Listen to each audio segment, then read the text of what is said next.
ভদ্র ঘরের মেয়ে তো ভাই, তাই সে আমার কথা রাখতে পারে না। তাকে দোষ দিব কি করে? আমাকে হারানোর ভয়ে তাকে কান্না করতে দেখছি।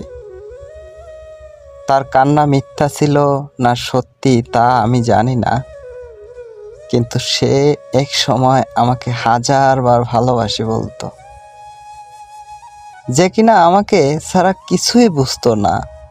একটা দিন কথা না বললে পাগল হইয়া যাইতো।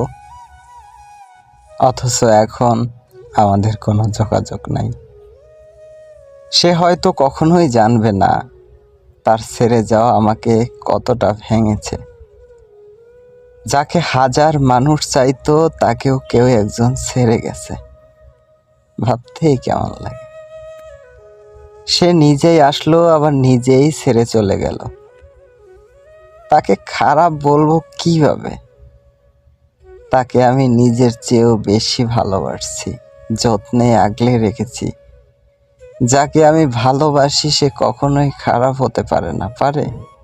পারে না। মানুষ বলে সম্পর্ক বিচ্ছেদ হলে নাকি এক্স হয়ে যায়। আরে সে তো আমার ভালোবাসা ছিল, সে কিভাবে আমার এক্স হতে পারে? আরে সে তো আমার না পাওয়া ভালোবাসা ছিল। বলতে গেলে সে আমার রাজ্যের না হওয়া মহারানী। ভালো থেকো তুমি, যেখানেই থাকো ভালো এবং সুস্থ থেকো, এটাই চাই। তোমায় পাই নাই তো কি হয়েছে?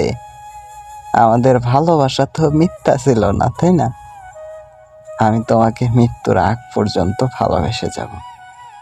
আমাকে মনে রাখো, ভুলে যেও না প্লিজ। ভালো থেকো, নিজের খেয়াল রাখো, আর ভাগ্যে থাকলে আবার দেখা হবে আমাদের কোনো একদিন ইনশাল্লাহ।